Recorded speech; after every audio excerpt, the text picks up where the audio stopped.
And now at 5:30, changes are coming to Lexington's downtown roads that could impact your commute times. It's coming up on WKYT this morning. Also, friends and family will say a goodbye today to a well-known former state senator. Georgia Powers will be laid to rest. The Democratic presidential hopefuls faced off last night. A recap from New Hampshire ahead.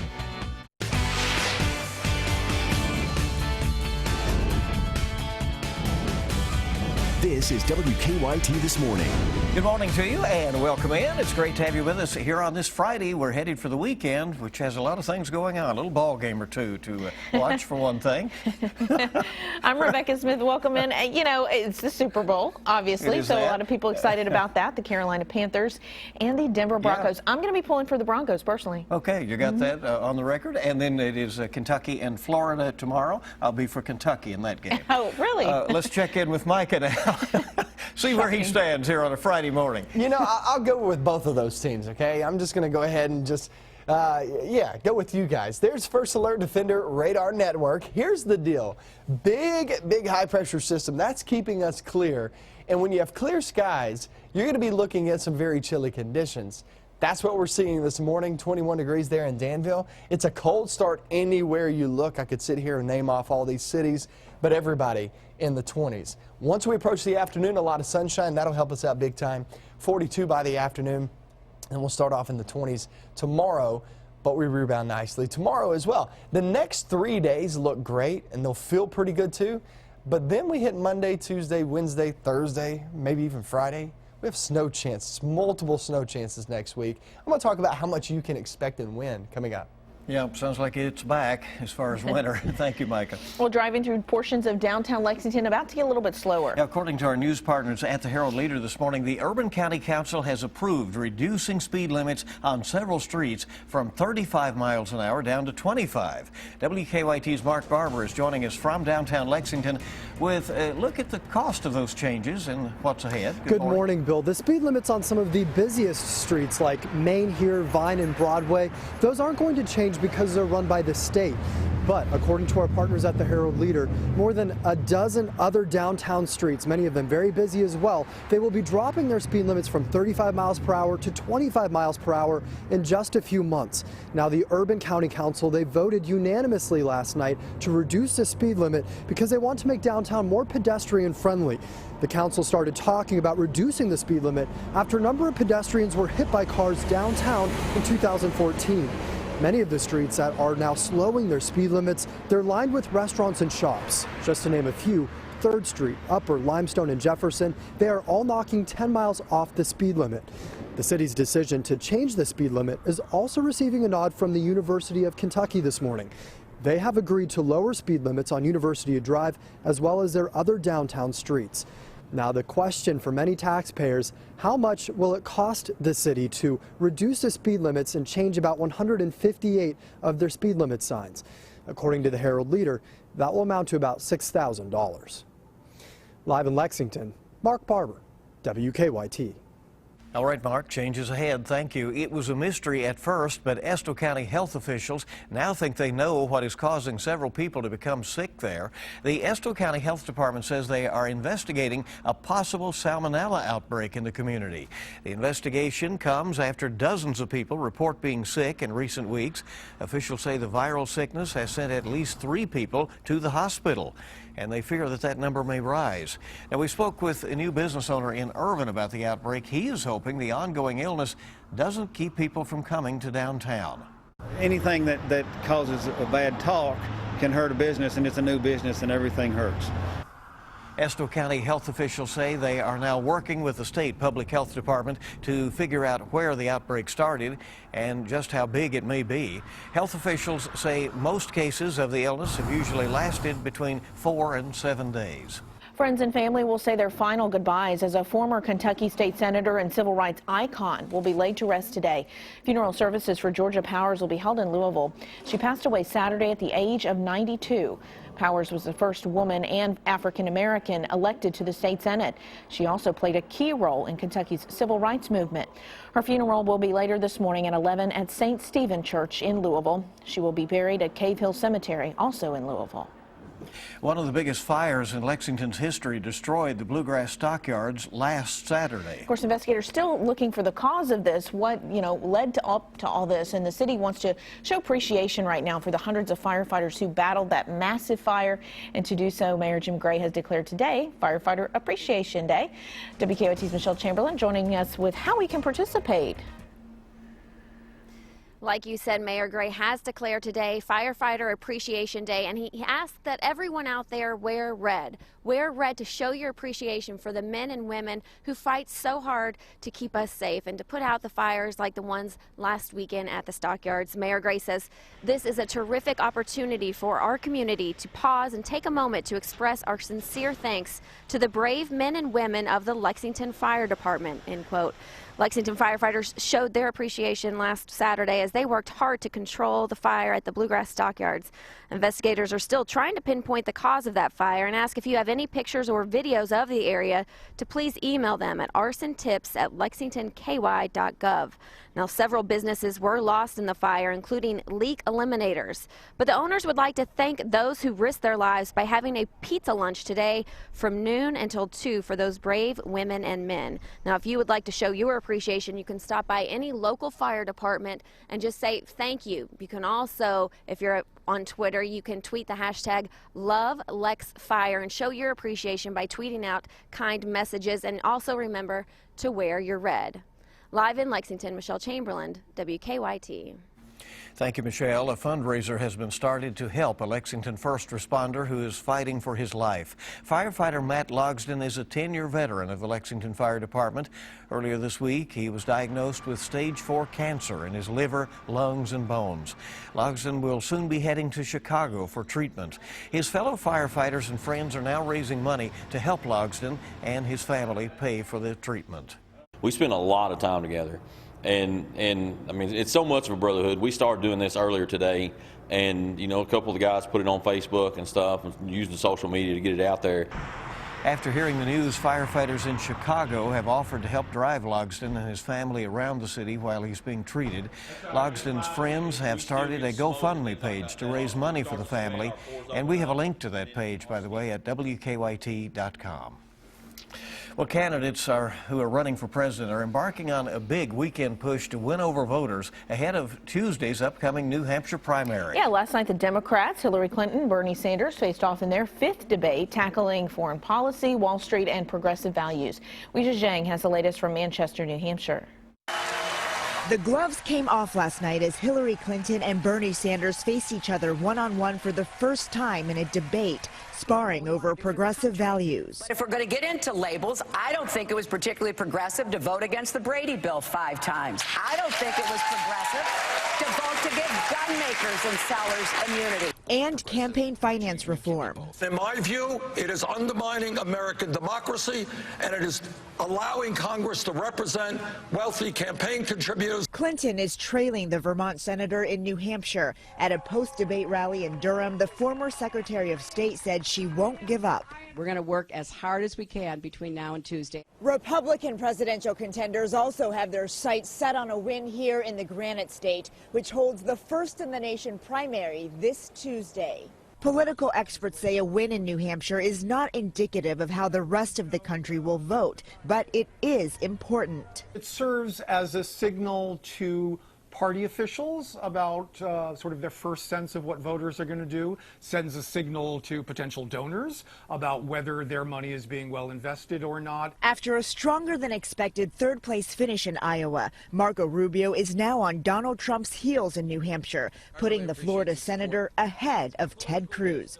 Weijia Zhang, CBS News, Manchester, New Hampshire. Well, Trump will take the stage tomorrow night when 7 of the 9 remaining GOP contenders face off in their 8th debate in Manchester. Trump says he has moved on from his second-place finish in Iowa after accusing Cruz of fraud. Florida Governor Rick Scott says that state has 3 new cases of the Zika virus. 5 counties are now part of a health emergency declaration. The governor made the announcement at a news conference yesterday. None of Florida's Zika cases involve pregnant women. The illness has been linked to developmental deformities abnormalities in unborn children. Governor Scott says that they have requested 1,000 kits to test for Zika antibodies from the CDC, in addition to 500 kits that the Sunshine State already has. Brazilian organizers of the Rio de Janeiro Olympics say they have no intention of canceling the games despite the Zika virus threat. Sports Minister George Hilton says the topic is not in discussion. In a statement yesterday, Hilton said the Brazilian government is fully committed to ensuring the 2016 Rio Games take place in an atmosphere of security and tranquility. The 2016 Summer Olympics are scheduled to take place in August. Time is 5:40 now on WKYT this morning. Friends of a man shot at a Central Kentucky stockyard say he knew the man accused of killing him. State police say 53-year-old Shane Thomason of Lancaster was shot Monday afternoon at the Washington County Livestock Center. Wednesday night, police charged 47-year-old Eric Saylor, also of Lancaster, with his murder. Thomason's friends say the two men had known each other for years and even had lived on the same street. Investigators still have not said what they think led up to the murder. A new outdoor and hunting store is close to opening up in Lexington. Officials for Cabela's say the store will open on March 16th by kicking off a weekend-long celebration. Cabela's is near the intersection of Man o' War and Polo Club Boulevards, right next to Costco. And this will be the chain's third store in Kentucky. The other two are located in Louisville and in Bowling Green.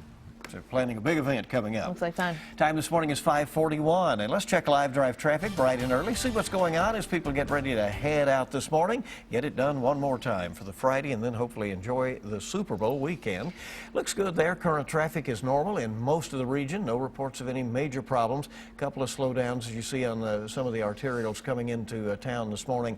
Not anticipating any problems out of those. You can get in from Nicholasville now in about 12 minutes. It's a normal ride from Richmond to Winchester and Paris as well this morning. All right. There's still a whole lot more to come this morning. Thanks for joining us on this Friday. Hope you'll stay with us. We have more news coming right up. An Uber driver got the experience of a lifetime after picking up some unexpected passengers. We'll tell you who it was when WKYT This Morning returns.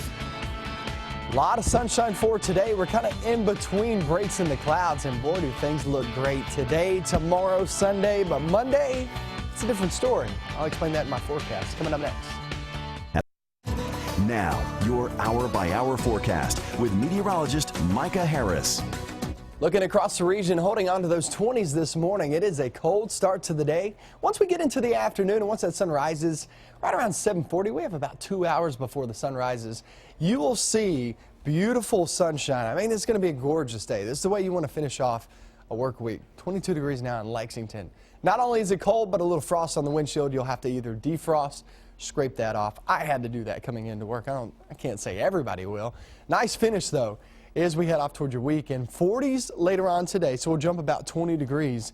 And under the sunshine, when you're anywhere from 40 to 45 degrees under sunny skies, it's actually a pretty decent feel. It's not all that bad. Let's talk about your weekend forecast. Partly cloudy skies both days, but nothing falling out of those skies. So it looks good this weekend too, and also we jump our temperatures about 5 degrees for both days. So 45 on Saturday, 48 on Sunday. And Sunday, you may even get a couple of 50s down south. But then we head into next week. That's when some snow arrives, and it will arrive early Monday morning, off into the afternoon. It just continues to funnel on in. But this is a system coming in from the north, guys. We'll always talk about the ones that come in from the north. They can still cause issues, but they're not as big of an issue as those deep snows from those systems coming in from the south. You will have multiple shots of that.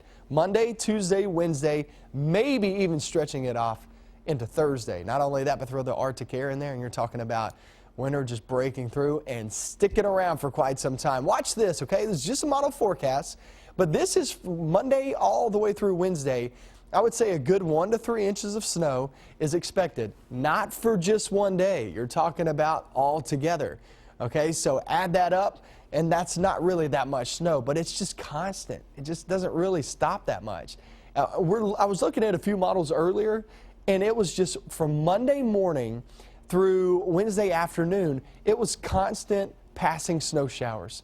So yeah, it's going to be a long ways to go with that system. A couple of those systems rolling through next week, but it's just not a lot of snow. It's plenty enough though to cause some problems. 42 degrees there for today, mid upper 40s this weekend. All 3 days look great. They'll feel pretty good too. And then Monday, Tuesday, Wednesday, maybe even into Thursday, guys. Next week, we're talking about snow showers. Remember, it's very light snow, but any of that snow, I mean, you get an inch on the ground, and that usually causes some issues. Not only that, but look at your overnight lows. So kids trying to get back to school during the morning hours, if you have snow from Monday through Wednesday, just constant spotty snow with temperatures like that, it's going to be tough, real tough, because that snow is not going to melt. Temperatures in the teens and 20s for the afternoon, and then single digits in teens overnight. Do not look for that snow to melt if we do get some accumulation across town. Not in temperatures like that. No, it's not. Absolutely Well, not. at least it's not going to just dump on us all at once like it did, you know, a week or two ago. That was tough, right? Yeah. Okay, the time this morning is 5:48, and driving for a living can be a tough job, but once in a while, it presents an opportunity to meet the rich and famous, and that was the case for an Uber driver in New Orleans. Dale Latino says it was a normal day until he picked up a call for 4 men when another Uber driver denied the request. Little did he know he would be picking up members of the popular rap group Naughty by Nature. The group was in town on their tour. Since another driver denied their request, the group decided to return the favor by inviting Latin to their concert. They even pulled him on stage and hung out with him afterwards. Latino says it was an experience he will never forget just for doing the right thing. And I like that, you know, they gave him some props for doing something cool. Absolutely. Always good when a story turns out nice like that one. Yes. All right, 5:49, Friday morning on WKYT with the Super Bowl weekend on the way. Yeah, coming up, you'll get the stories making news. We'll check traffic again, see how things are moving along, health news, our top stories on the way, and it's so good to have you with us here on WKYT. Good morning and welcome back into WKYT this morning. Glad you're with us here on your Friday. Let's take a look right now at some of the stories we're working on for you. Driving through downtown Lexington is about to get slower. According to our news partners at the Herald Leader this morning, the Urban County Council has approved reducing speed limits on some streets from 35 miles per hour down to 25. City officials hope that the lower speed limit will make the streets safer for pedestrians. Well, presidential candidates embark on a weekend push to win over voters ahead of Tuesday's New Hampshire primary. Time is ticking, certainly. Yes. Last night, Democrats Hillary Clinton and Bernie Sanders faced off in their first one-on-one debate, tackling foreign policy and progressive values. On the Republican side, Donald Trump appears to be easing up some on rival Ted Cruz, just a day after accusing the Texas senator of stealing the Iowa caucuses. Preparations are underway in the Bay Area for Super Bowl 50. San Francisco hosts the big game this Sunday when the Carolina Panthers take on the Denver Broncos. Coldplay will be performing at halftime along with Beyonce and another mystery guest. We'll see how that all goes. Ooh. Well, we all know that our hair thins out as we age, but why? Of course, Bill's is an exception. Researchers in Japan found that as we get older, DNA damage to hair follicles, stem cells, seems to play a role. The follicles shrink and become thinner. You know, I had to get you there, Bill. Booster vaccine that teenagers get to protect against whooping cough loses its effectiveness after a year. That's according to researchers at Kaiser Permanente, who looked at 1,200 cases of whooping cough. They found the Tdap vaccine provided little protection 2 to 3 years after vaccination. 5:54 is the time. Let's get a check right now. Today's traffic trouble spots with a look at live drive traffic on your Friday morning. Things looking pretty good out there. No major issues to report. It is looking A-OK. And now it's time to check what's making news online with Bill. Well, quickly, a reminder, you'll find the latest all day and all weekend long at WKYT.com. Right now, Tates Creek Road has reopened near Alumni after a driver hit a tree and a gas line. We're trying to get more information about the driver on that. We'll be adding details as we get them. And also trending this morning, WKYT investigates whether a situation like the water problems up in Flint, Michigan could happen here in Kentucky. Check out the story as we look at steps that are taken to keep the water supply safe. Also this morning, a lot of you checking out our story about a Lexington man who says his dog was unfairly taken from him by the very organization that he had adopted the dog from. So that's an interesting story we'll continue to follow. We have also a follow-up on the IRS saying it has now resolved its computer problems and is once again accepting electronic filings. The IRS commissioner says it turns out it was a hardware problem. The Kentucky women lost one on the road last night down in South Carolina. The Lady Gamecocks won it 78-68. The Kentucky men hoping for a win tomorrow when they face Florida at Rupp Arena. And you've been hearing us report this morning, Kentucky.com, about the speed limit changes around downtown Lexington. Several streets to get new signs with a 25-mile-an-hour speed limit down from 35, and there's the detailed story. And then, of course, lots of reports coming up about the Super Bowl. This weekend's big game will be on CBS this morning with all those reports. They'll have your eye opener as well. They'll have the latest on the Zika virus and, of course, on the big campaign ahead of the New Hampshire primary, plus our local updates. Join us on Facebook, follow us on Twitter or Instagram, and for the latest news anytime, WKYT.com. Cold conditions outside. If you're about to take off this morning and you have to leave us, heading off to work, heading off to whatever you may be doing, know this. It's cold this morning, 40s by the afternoon. Looks pretty good this afternoon, too. Once the sun rises here in just about 2 hours, we're going to be seeing a lot of sunshine. So beautiful conditions later on today. Like I said, if you're about to leave us, have a great day. If not, stick around. We're going to be talking about your weekend where it gets much better temperature-wise, and then we bring in snow next week for almost every single day of the work week. I'm going to talk all about that further detail coming up. Another hour of WKYT News.